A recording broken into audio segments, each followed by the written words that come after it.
Good evening. My name is Flavia Scuderi, and I'm a comic artist. So now I think many of you are thinking, oh, what a lovely job.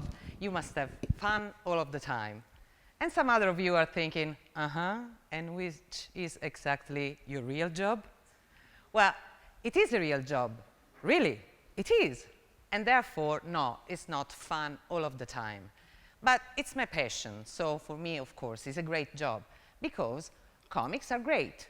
They are a great form of communication, a great form of art expression, and a great form of entertainment. So it's a lot of work to do comics, and it's a lot of learning to become a comic artist. You can imagine that sometimes it's a little bit frustrating to still have the feeling that comics are treated like the Cinderella of the arts. Many years ago, I had burglars coming at my apartment, so I called the police, and 2 officers showed at my door. They asked for my formalities, and when I talked about my work field, they were kind of surprised and puzzled, and they asked me what did I meant by being a comic artist. Well, I could just answer that I write and draw comics. This answer didn't seem to help either. So the first officer said, how do you mean you draw comics? I thought that they were just printed. Took me a moment, and I realized, well, of course I didn't mean I draw every single copy you can find in the stores, but what do you print if you don't have something to print in the first place? And then the second officer really honestly told me, well, I never thought about it. I always gave for granted that comics are maybe made with computers, or maybe in the past with many, many different kinds of stamps. Well, imagine my surprise in realizing how many more people out there probably never stop and give a thought of the fact that behind comics there are real people, real professionals making them. So today, I'm here to talk about comics and their creators, and hopefully instill in you the wish of reading more of them, or to start to read them in the very first place. Why should you? Well, because comics are a great form of communication, a great form of art expression, and a great form of entertainment. I grew up reading a lot of comics, and I've always been interested in visual art. But to be honest, who doesn't? The first non-verbal way of transmitting knowledge was through graffiti. And what about the hieroglyphics? And let's take a look at this fantastical example of visual storytelling, which is the Trajan column in Rome. And of course, with time, we had the writing, putting words under the pictures, and then the invention of print. But took quite a long time, mostly around the end of the 19th century, before someone had the brilliant idea of adding a speech bubble next to the characters to make them talk. And that's the birth of comics. So let's see what can be done adding some bubbles to this picture. I will read the text with a slightly Roman accent, since I'm from Rome. Trajan, Trajan, Trajan, Traja, typical way of Roman to cut short a name. Traja, you are the best. Oh, I know it, I'm the emperor. So, slowly, the comic language developed, introducing panels, different kinds of shots, sound effects, speed lines. So, let's move forward and see what can I do with that. Join the Flavian fleet of Moesia, she says. You're gonna see Emperor Trajan, she says. Oh, I only see a lot of heavy bags and a lot of stinky men. So as you see, comics are a very direct and powerful tool of communication, which makes them very useful in educational purposes. Well, not as silly as I've just done, but you can get my point. Especially for people that have maybe problems in concentrating or learning, imagine how much stronger, easier, and memorable would be to learn any kind of subject in the form of comics. A good example, for instance, are a growing number of historical biography made in the form of graphic novel. Here you can see an example from my work about Richard Wagner, written by Andreas Volliger, and some example of my next work about the life of Marlene Dietrich, written by Alessandro Ferrari. But out there are a number of other historical figures, from politicians, philosophers, scientists, artists, you name it. But not only that. Comics can be used also to transmit knowledge about political and social issues. And on the web, I've seen more and more web comics treating about loneliness, depression, and emotional distress. And I must say that I'm much more keen to stop and read about this kind of subject if they are treated in a form of comics. And judging from how they go viral on the social media, I am not the only one, right? So let's move to my second point. Comics are a great form of art expression. Putting together pictures and words, comic can reach high level of literature and visual art at the same time. Until the end of the 70s, in the USA, the country that gave birth to comics, the media was still used mostly for young generations and for easygoing kind of entertainment.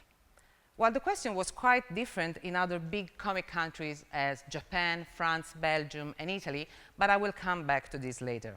So what changed toward the end of the 70s in America? Well, Will Eisner, one of the greatest comic artists of our times, was profoundly convinced that the comic media could do much more and could be used for a much deeper and complex storytelling. So in 1978, he managed to get published his very first graphic novel, A Contract with God. It's a collection of short stories revolving around a group of poor Jewish living in a tenement in New York. Until that moment, the term graphic novel was used here and there, but from this moment on, it's really started to be connected to more adult comics, non-periodical comic books. But it's in 1986 where the term graphic novel really reached the audience, the big audience, and this is thanks to the great success of Maus from Art Spiegelman. Here, the author is telling about his relationship with his father, a survivor of Auschwitz camp. And he decided to do so utilizing anthropomorphical animal instead of the human for the characters.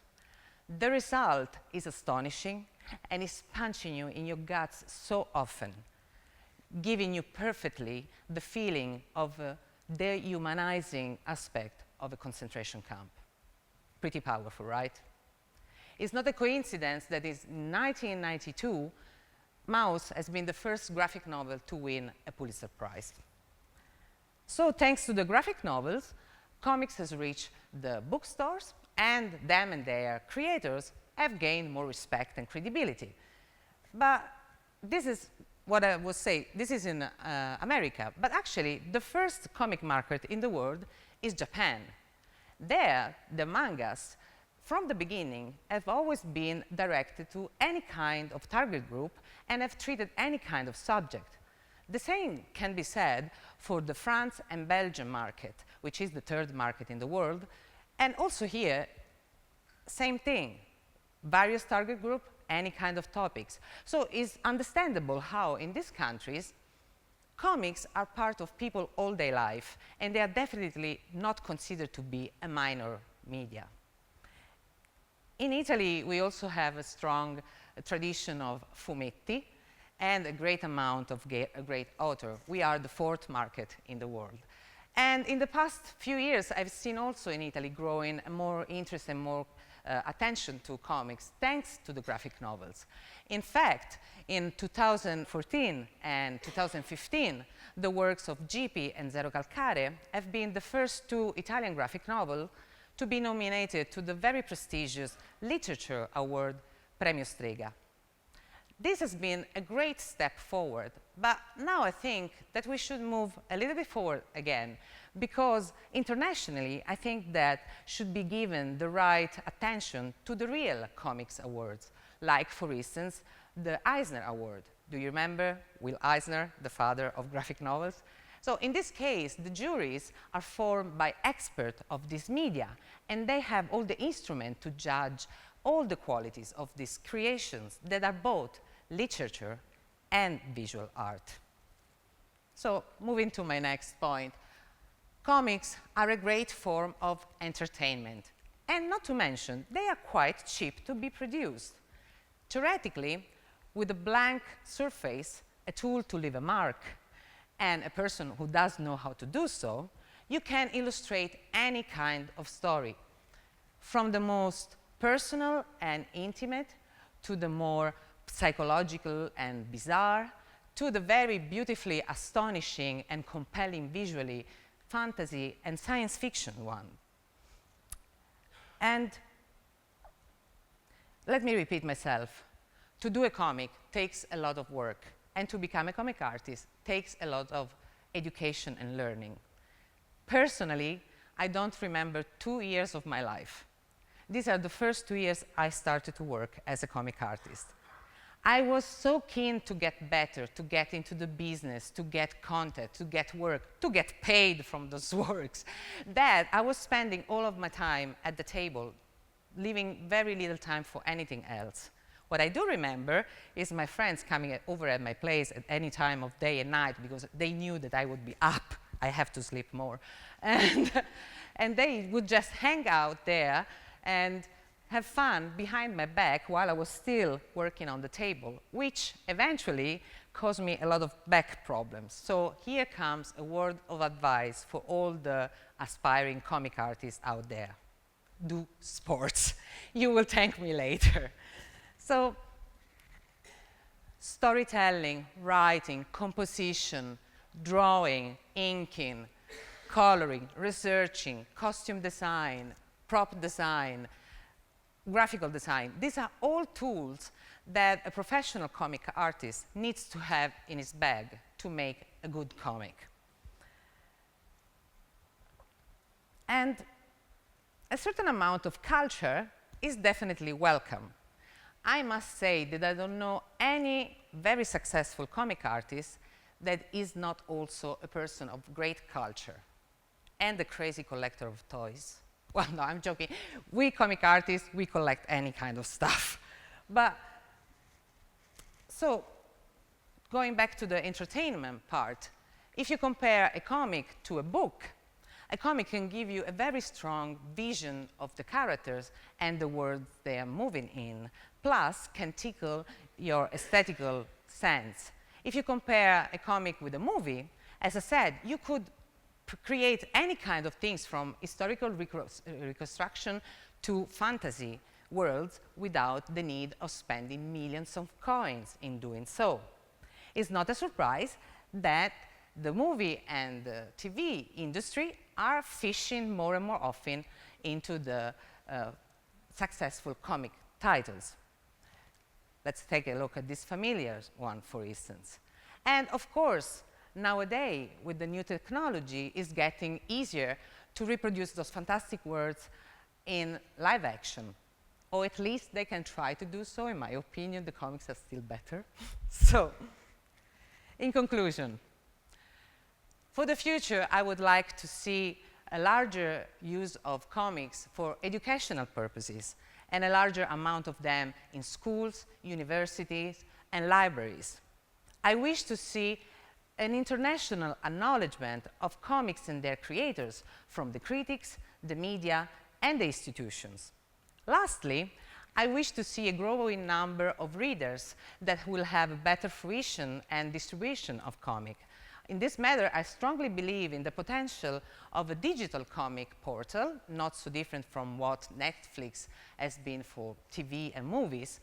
A nice, good example, a good start, is Comixology, which I hope is going to grow and be present in more and more countries with more languages available and a bigger, vaster international portfolio of titles.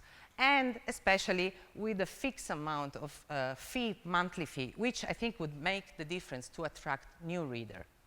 Eventually, the portal itself could create new content. So, what do you say? Did I manage to give you the wish to go out and read a good comic? I surely hope so. I will continue to make them. Well, I couldn't stop even if I wanted to. Thank you for listening.